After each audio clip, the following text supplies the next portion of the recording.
بسم اللہ الرحمن الرحیم والصلاة والسلام علی رسولہ الکریم اما بعد۔ شاہ ولی اللہ محدث دہلوی رحمۃ اللہ علیہ کے والد محترم شاہ عبد الرحیم دہلوی رحمۃ اللہ علیہ فرماتے ہیں، ایک مرتبہ میں بخار میں مبتلا ہوا اور میری بیماری اس قدر طول پکڑ گئی کہ لوگ میری زندگی سے نا امید ہو گئے۔ میرا علاج کرنے والے طبیب اپنی تمام ادویات کو، اپنے تمام نسخوں کو آزما چکے تھے، لیکن مجھے فرق نہیں پڑ رہا تھا۔ دن بدن میرے بخار میں شدت پیدا ہو رہی تھی اور بیماری کی وجہ سے میں کمزور ہو رہا تھا۔ فرماتے ہیں، ایک دن میں اپنے بستر پہ لیٹا تھا اور غنودگی کی حالت میں نے ایک بزرگ کو دیکھا جو مجھے یہ کہہ رہے تھے کہ ابھی کچھ دیر میں حضور نبی اکرم صلی اللہ علیہ وآلہ وسلم آپ کی خواب میں جلوہ فرما ہونے جا رہے ہیں، اور ممکن ہے کہ نبی علیہ السلام اسی دروازے سے آپ کے گھر میں تشریف لائیں جس طرف آپ نے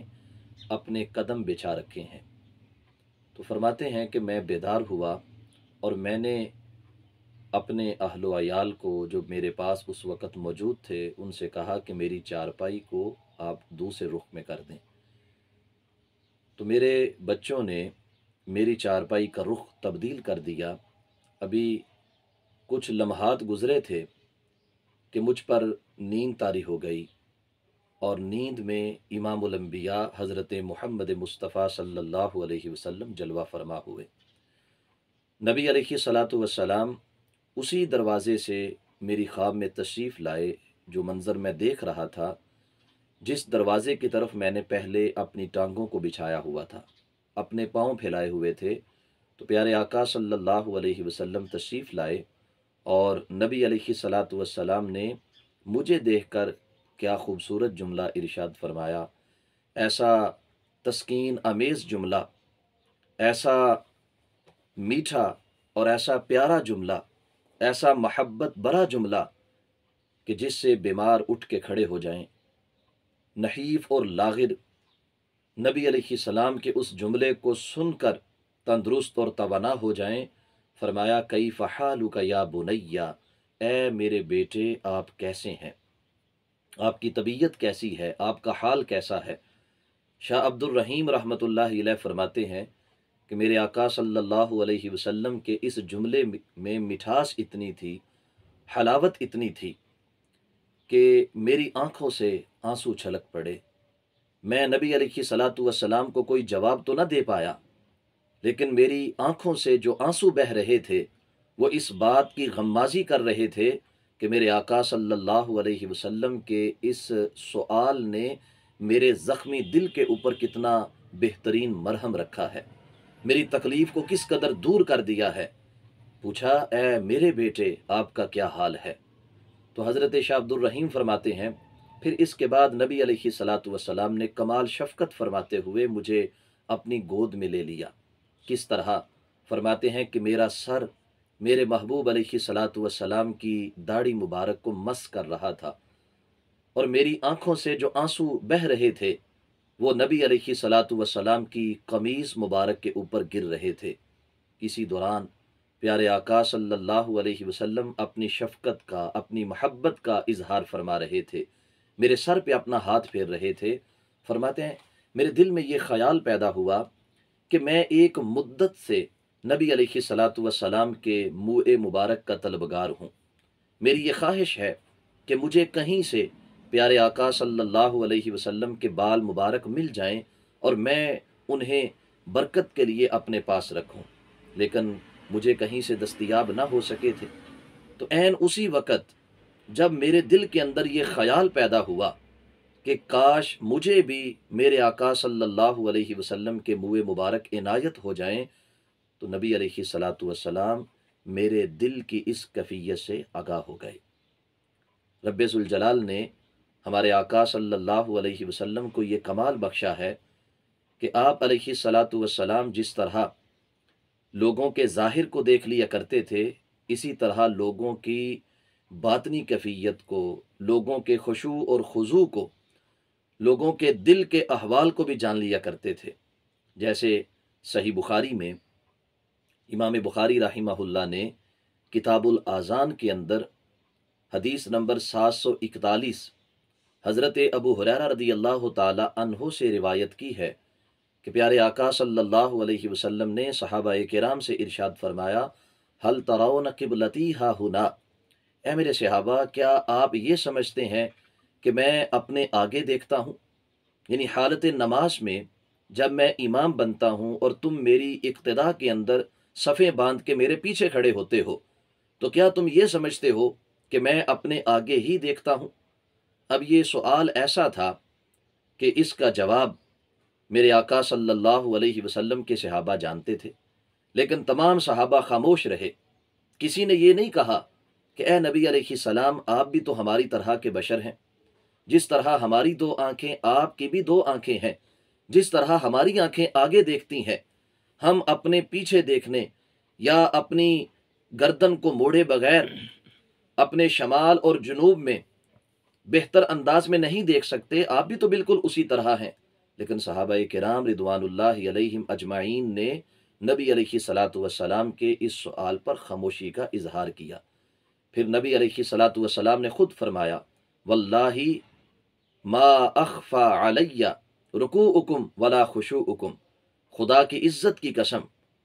نہ تمہارا رکوع مجھ پر چھپا ہوتا ہے، نہ تمہارا خشوع مجھ پر چھپا ہوتا ہے۔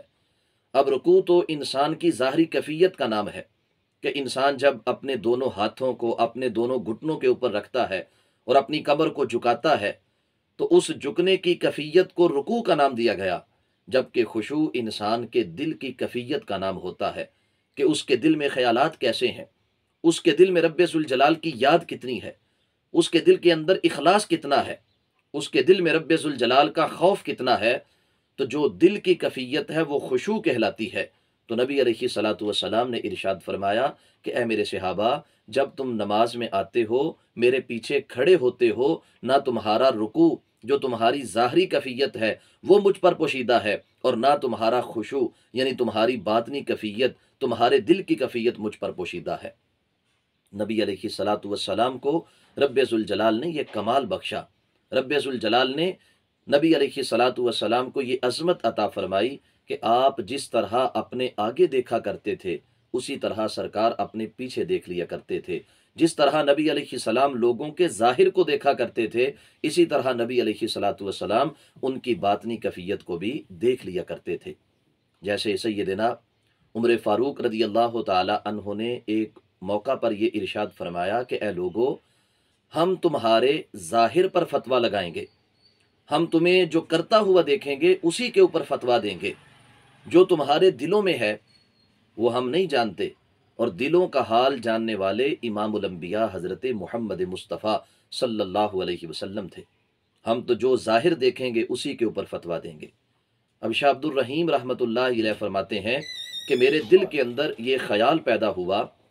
کہ مجھے اگر محبوب علیہ الصلاۃ والسلام کے منہ مبارک عنایت ہو جائیں تو یہ میرے لیے بڑے اعزاز کی بات ہوگی۔ تو سید عالم نور مجسم شفیع معظم صلی اللہ علیہ وسلم عین اسی وقت میرے دل کے اس خیال سے نہ صرف آگاہ ہو گئے بلکہ محبوب علیہ الصلاۃ والسلام نے اپنے مبارک ہاتھ کو اپنی داڑھی میں پھیرا اور دو بال داڑھی مبارک کے اتار کے پیارے آقا صلی اللہ علیہ وسلم نے مجھے عطا فرما دیے۔ فرماتے ہیں پھر میرے دل میں یہ خیال آیا کہ میں تو خواب دیکھ رہا ہوں، تو کیا عالم بیداری میں خواب ختم ہونے کے بعد بھی یہ بال میرے پاس محفوظ رہیں گے؟ تو نبی علیہ الصلاۃ والسلام میرے اس خیال کے اوپر بھی آگاہ ہو گئے، اور محبوب علیہ الصلاۃ والسلام نے ارشاد فرمایا کہ اے عبد الرحیم، یہ بال جو میں تمہیں عطا فرما رہا ہوں یہ بیدار ہونے کے بعد بھی تمہارے پاس موجود رہیں گے۔ دوستان مکرم، میرے آقا صلی اللہ علیہ وسلم فضل و کمال والے ہیں، اپنی امت کو عطا کرنے والے ہیں، اپنی امت کو نوازنے والے ہیں، لیکن پیارے آقا صلی اللہ علیہ وسلم کی سچی تڑپ، محبوب علیہ الصلاۃ والسلام کی سچی عقیدت اور محبت جس کے دل میں ہوگی، یقیناً آقا کونین صلی اللہ علیہ وسلم اس پر اپنی شفقت کا اظہار فرمائیں گے۔ آئیے، نبی علیہ الصلاۃ والسلام جس طرح اپنے وصال ظاہری سے قبل اپنے غلاموں پہ شفیق اور مہربان تھے، اپنے وصال ظاہری کے بعد بھی اسی طرح اپنے غلاموں کے اوپر شفیق اور مہربان ہیں۔ لیکن فرق یہ ہے کہ جس کے دل میں سچی تڑپ ہوگی، محبوب علیہ الصلاۃ والسلام کو وہ کبھی بھی اپنے سے دور نہیں پائے گا۔ جیسے امام اہل سنت امام احمد رضا رحمۃ اللہ علیہ نے کیا خوب کہا ہے، امتی کرے فریاد جو حال زار میں، ممکن نہیں کہ خیر بشر کو خبر نہ ہو۔ دعا ہے رب ذوالجلال ہمیں محبوب علیہ صلاۃ والسلام کی سچی تڑپ عطا فرمائے، آپ کی والہانہ عقیدت اور چاہت عطا فرمائے، اور آپ کی شان و عظمت پہ پہرا دینے کی توفیق بخشے۔ وآخر دعوانا ان الحمد للہ رب العالمین۔